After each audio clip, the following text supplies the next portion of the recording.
You want to create pleasantness in your happiness, in your home, we don't know. 3, 4 people are there, whether they're going to cooperate or not.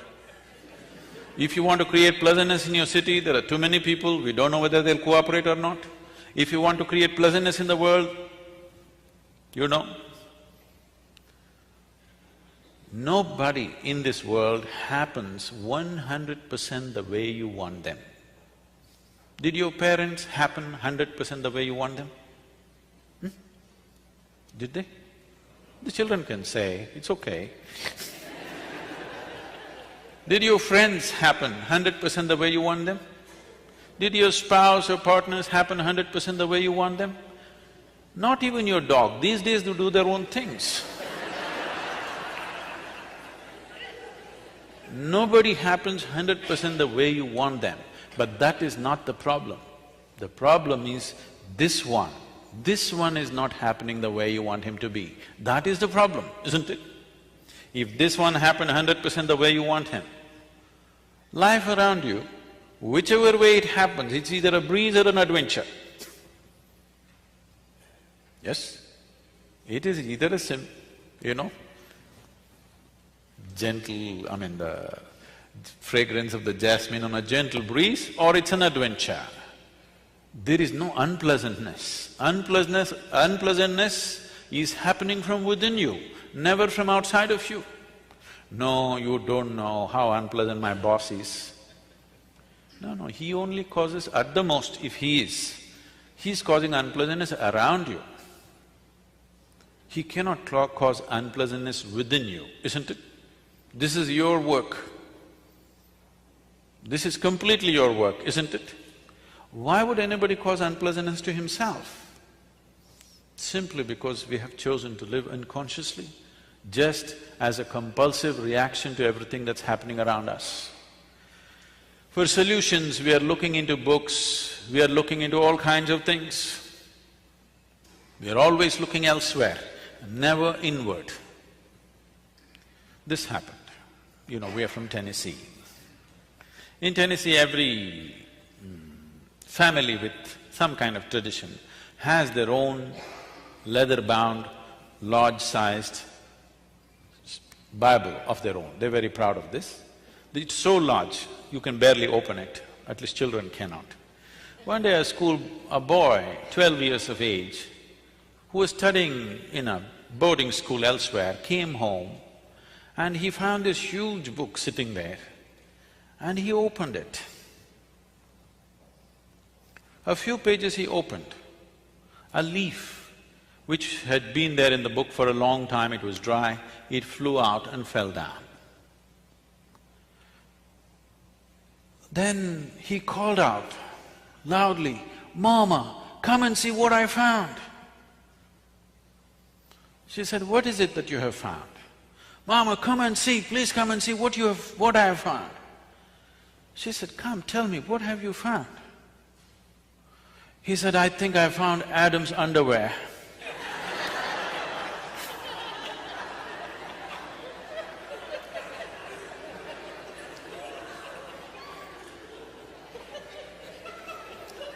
What is written there and how you perceive it is you, even now. Even now, how you experience every situation is you. What is happening around you and how you experience is essentially you. What is written there and what you make out of it is essentially you. Just see, in the name of caste, creed, religion, race, nationalities, how much of a mess we have created on the planet. I'm sure every one of these things initially started with the greatest intention of human well-being, definitely. But just see what a mess we are. Simply because you can find an Adam's underwear in a book, you don't know what you will pick up. So, there is a way where there is no room for misinterpretation. That way is to turn inward, not to seek solutions outward. For outward things, you can seek outward solutions. For inner things, you seek inner solutions. Turning inward, what does it mean?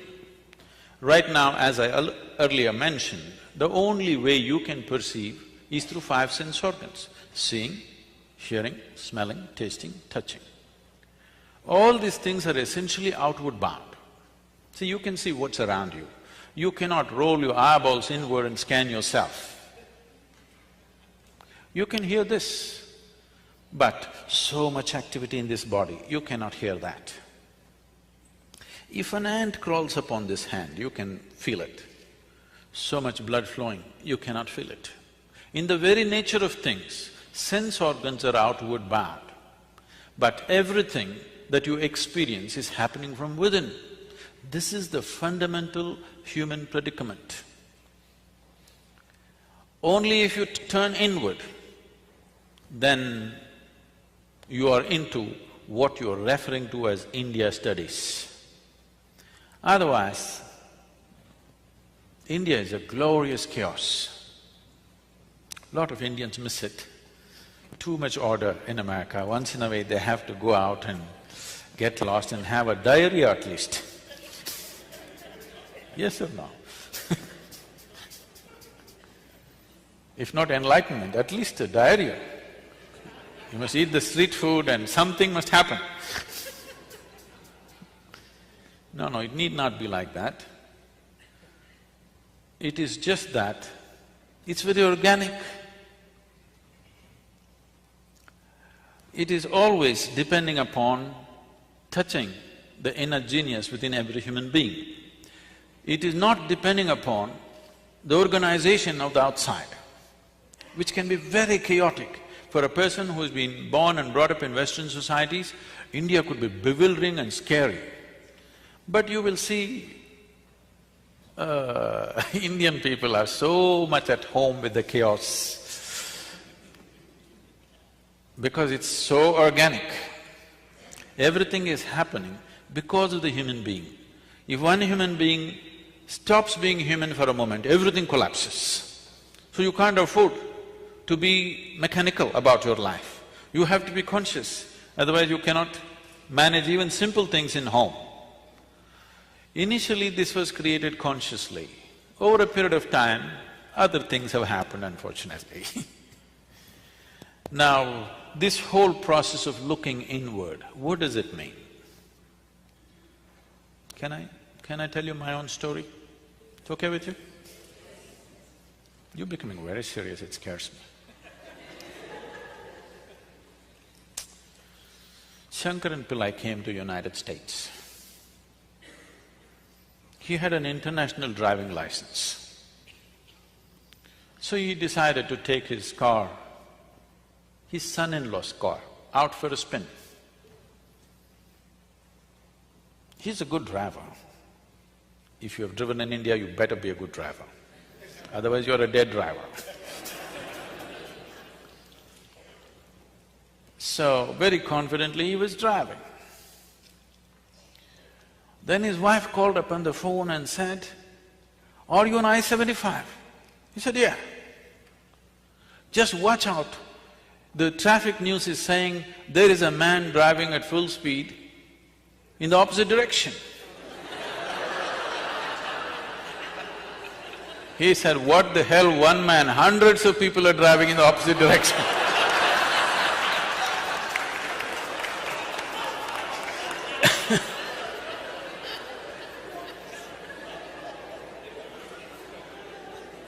But he's very comfortable. So what does turning inward mean? This happened to me when I was just 3-4 years of age. Suddenly one day I realized, I don't know anything. I don't know anything means I don't know anything at all. If they give me a glass of water, I do not know what is water. When I say I do not know what is water, I know how to use it. I know if I drink it, it'll quench my thirst and so many other ways of using it. But I do not know what is water. Do you know what is water even today? With all this scientific exploration, you must understand, we have not understood a single atom in its entirety. We know how to use them, but we do not know what it is. even today. It is the only thing available in all the three states on the planet. 2/3 of the world, the planet itself is water, 2/3 of your body is water. If you want to look for life, you look for water. A drop of water means you think life is possible. It's the very basis of your existence on this planet. But you do not know what it is. So they give me a glass of water, I keep staring at this for 3-4 hours at a stretch. If I find a leaf, I will stare at it 5-6 hours. I sit up in my bed, staring at the darkness for the whole night. My dear father, being a physician, started thinking I need psychiatric evaluation. This boy is just staring at something or the other, unblinking for hours on end, he's lost it.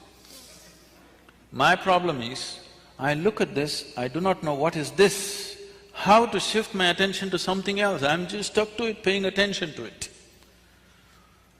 In this condition, they sent me to school. I went to school and my mother told me, you must pay attention to the teacher. I went and paid attention. The kind of attention they would have never received in their life. Initially, I understood the words that they were speaking.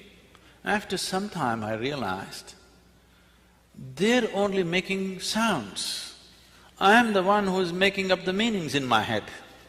Even now, see, I'm only making sounds. Because you presume you know English language, you're making up the meanings.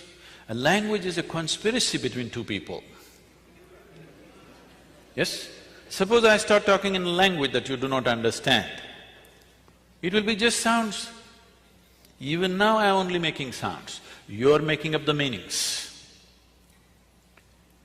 And there is a code book for this conspiracy called a dictionary. So I realized I'm making up all the meanings in my head, and I stopped making up the meanings. Just the sounds. These teachers come and keep on making sounds. The problem with most people is, the moment they cannot understand, they will not pay any attention. Please especially things that you do not understand, you must pay attention, isn't it? Yes or no? What you do not understand definitely needs your attention. But generally the thing is, the moment you cannot understand, you don't pay attention. Turn on the Chinese channel, just listen carefully, with full attention. You will see things will happen to you. So I just paid attention, not attaching any meanings to the sounds they were making. After some time, it became so amusing, these people going on making noises. A big smile spread on my face. They were not amused at all. I was very consistent with my education. Every monthly test, consistently I got 6 zeros. Because I gave it empty. Because I was made like this, I come home in the evening study hours, or 2 hours in the evening, you must study in the house. If I open the book, I stay like this, without reading a single word. For the next 2 hours, I will be just like this. All I need is just a dot on the paper, just a tiny speck on the paper. If I put my attention to it, the damn speck will take me somewhere. I won't read a single word, nor will I look around, nor will I do anything, simply. After 2 hours, I'll be in the same speck, unmoving from that.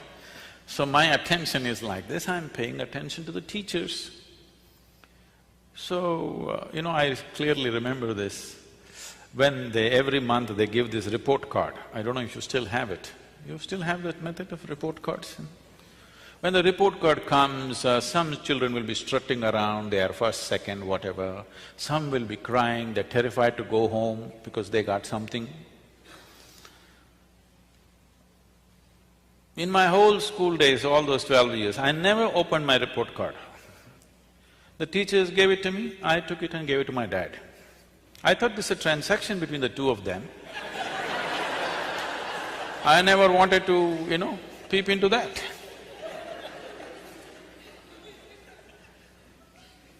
And I never was retained in any class, I always went on. About 4 years ago, this school where I studied over 4 decades ago, they came to invite me for their 125th anniversary of the school. They were inviting all the prominent alumni.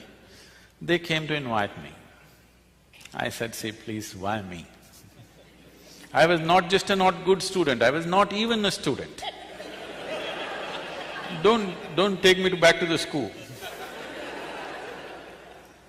They said, no, our school has produced federal ministers, our school has produced film stars, our school has produced cricketing stars. You are the only mystic, you have to come.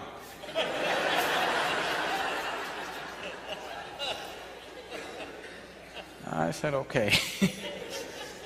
And I went, I stood up to speak in this quadrangle, the same oppressive buildings. I just looked like this, I suddenly saw this classroom and this whole situation came back to me. I was about 12 years of age.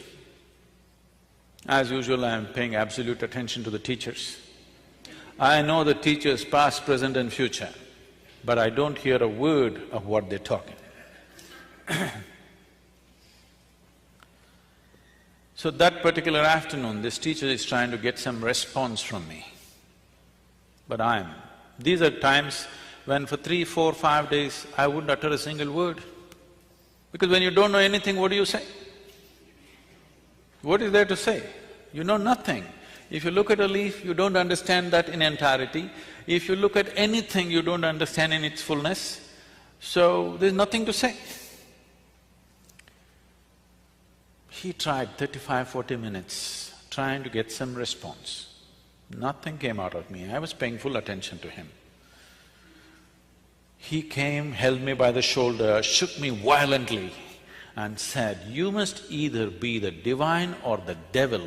I think you are the later. Till now, till that moment, my problem was, what is this, what is that, what is that, what is that? But there was one clarity that this is me. Suddenly this man confused me about this also. I looked, well, am I devil, am I divine, what the hell am I? This was very clear that this was me, but this man brought this confusion about this also. I tried to stare at myself, it didn't work, so I closed my eyes and sat. Initially hours, then it went into days. Once I closed my eyes and sat, I thought, in my experience, I felt it's about 25–30 minutes. When I opened my eyes, a whole crowd of people around me, garlands around my neck, people are trying to pull my feet, you know, pulling legs is a part of Indian tradition. And somebody wants to know about his business, somebody wants to know when his daughters will get married. I said, how the hell did these people manifest here? Where did they come from? Big crowd. They said, you've been sitting here for 13 days. In my experience, I just sat there for 25–30 minutes. I closed my eyes and I opened my eyes, a big crowd. Why I'm telling you this is, life is in many more ways than the way you understand and experience life through the 5 senses. The 5 sense organs are enough for your survival. If you want to just survive, these 5 things are fine. But if you want to know life, these 5 sense organs are not good enough, because this gives you only a comparative perspective of everything. What you know by comparison, see, you know light only because you know darkness, isn't it? The nature of sense organs is such, if you see this part of my hand, you cannot see the other part of my hand. Even if you take a grain of sand, if you see one part, you can't see the other part. If you're experiencing light, you cannot experience the darkness. This is the nature of sense organs, and everything is in comparison. For example, let's say you're 6 feet tall. Now, you stand like a tall man, you walk like a tall man, you think like a tall man, you feel like a tall man, and you are a tall man. Suppose you went to another society where everybody is 8 feet tall. Now you stand like a short man, walk like a short man, think like a short man, feel like a short man, and you are a short man. So what you know in comparison is only useful for survival in a particular situation. It is not a way of knowing life. There are other dimensions of perception which a human being has to activate. You need to understand what is needed for survival. Became active. The moment you came out of your mother's womb, all these things became active. You need to understand, they were not active when you were in your mother's womb. Otherwise you would know the whole human physiology. You didn't have to go to your medical school, you know. Your eyes were not open, your perception was not open. Only after you came out, it opened up, because without it you cannot survive. If survival is all you're seeking, this is fine. But once you come as human, somehow survival is not good enough, isn't it? When survival is in question, it's a big issue. Once it's taken care of, it doesn't mean anything. Isn't it so? There is something within you, always longing for something more. Whoever you may be right now, whatever you may be right now, you want to be something more than who you are right now? Yes or no? If that something more happens, what? What? You want something more? If that something more happens, what? Something more, it looks like you're looking for expansion. Okay, we will make you the king or queen of this planet. Now, don't look at me hopefully. You think I'll make such a blunder? Suppose you become the king or queen of this planet, will you be fulfilled, I'm asking you? You will look at the stars, isn't it? So there is something within you which wants to expand. I'm asking how much expansion would settle you for good? How much expansion would settle you for good? Hello?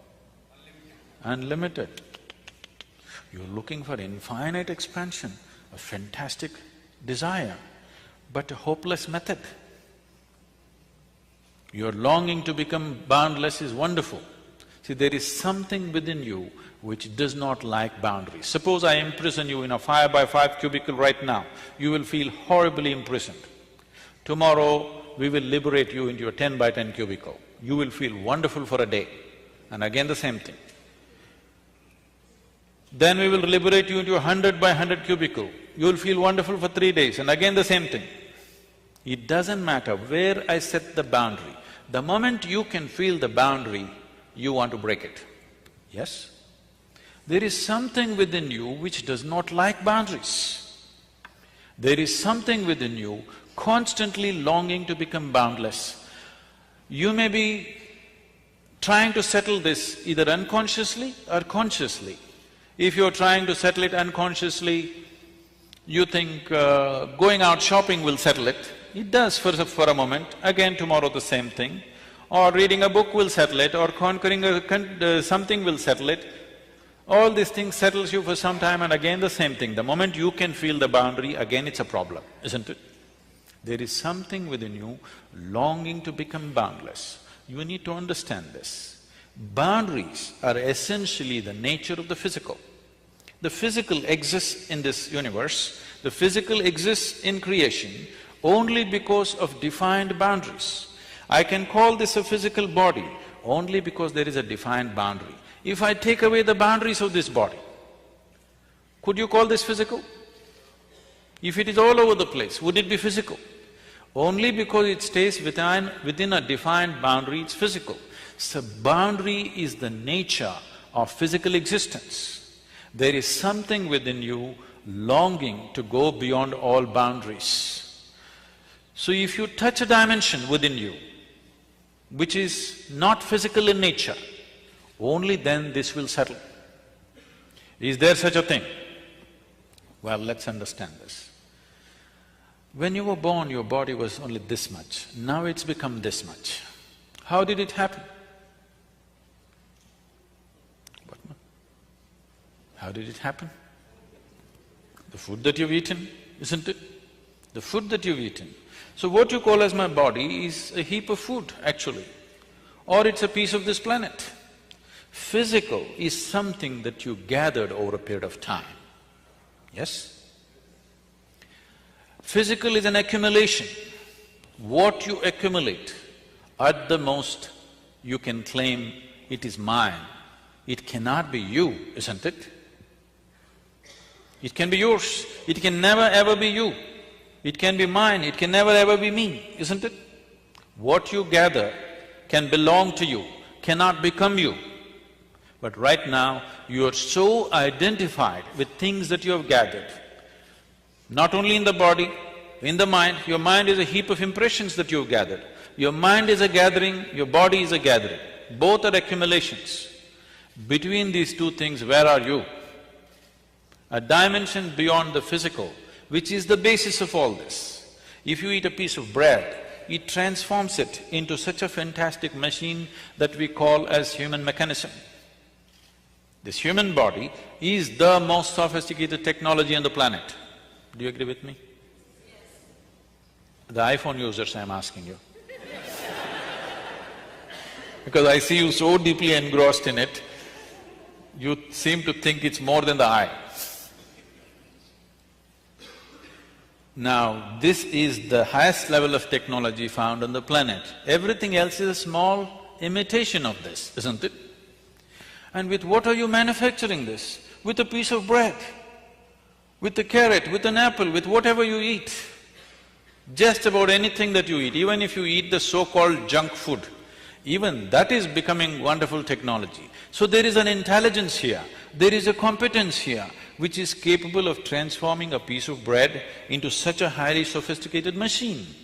If only if you had access to this intelligence consciously, you would live your life magically, not miserably for sure. So how often do you touch this? Every human being touches it at some moment in his life. If you can consciously touch it, definitely you would stay in touch with it, isn't it? If you accidentally touch it, then it happens accidentally. Most beautiful moments in people's lives, unfortunately, are generally accidental. People come and tell me, Sadhguru, I met such a wonderful person. I say, stop. Why are you not that wonderful person? Why is it that you're meeting such wonderful people? If you are feeling absolutely wonderful, anything that you look at looks wonderful, isn't it? Yes or no? Have you noticed this? When you're happy, you appreciate everything. When you're miserable, everything is… the whole creation is a rubbish. Yes or no? So this possibility is not in the Himalayan cave. This possibility is not geographically located in India. This possibility is here with every one of us. Whether we turn inward or we squander our life outward, that's all the choice you have. Because the experience of life, the quality of your life is right now determined not by what kind of clothes you wear, what kind of car you parked outside, what kind of home you live in. This moment, what is the nature of your experience? Is it immensely pleasant or unpleasant or seesawing between the two? That determines the quality of your life.